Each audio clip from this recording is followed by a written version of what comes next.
வணக்கம் நண்பர்களே, hi hello எல்லாருமே எப்படி இருக்கீங்க? நமஸ்தே நமஸ்கார்.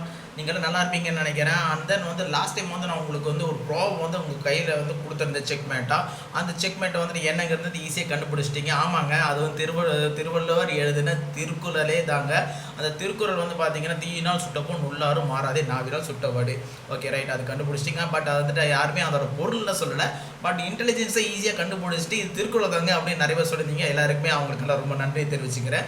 இதே மாதிரி நம்மளோட சேனலை சப்ஸ்கிரைப் பண்ணுங்கள், லைக் பண்ணுங்கள், உங்களோட ஃப்ரெண்ட்ஸுக்கு ஷேர் பண்ணுங்கள் மென்மேலும் வளர்கிறதுக்காக. அதே மாதிரி இந்த தடவை உங்களுக்கு ஒரு ப்ராப் வச்சுருக்கேன். அது சேம் உங்களுக்கு பார்த்தீங்கன்னா இந்த ப்ராப் இங்கிலீஷில் தான் சொல்ல போகிறேன். அந்த ப்ராப் ஈஸியாக கண்டுபிடிக்கணும்.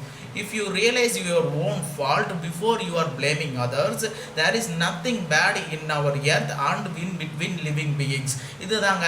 இதை நீங்கள் கண்டுபிடிச்சி நீங்கள் சொல்லுங்கள். நம்ம பார்ப்போம் இதோட பொருள் இந்த டைம் என்ன ஏதுங்கிறத சொல்கிறதுக்கு ட்ரை பண்ணுங்கள். அதே மாதிரி இந்த திருக்குறள் நீங்கள் கண்டுபிடிச்சிட்டிங்க. லாஸ்ட் டைம் அதோட பொருள் சொல்லலை. இந்த டைம் நீங்கள் இதோட பொருளும் சொல்லுங்கள். அண்ட் இது கொஞ்சம் நான் கிரிட்டிக்கலாக தான் கொடுத்துருக்கேன். எப்படி என்னங்கிறது பார்ப்போம். அண்டு இதோட உங்களுக்கு உங்களோட பாய் சொல்லிக்கிறேன். அண்ட் நீங்கள் ஈஸியாக கண்டுபிடிச்சி சொல்கிறீங்களாங்கிறத நம்ம பார்ப்போம். நெக்ஸ்ட் டைம் வேறு ஒரு ப்ராபோட உங்களை பார்க்குறேன். And then bye with you Ranjith.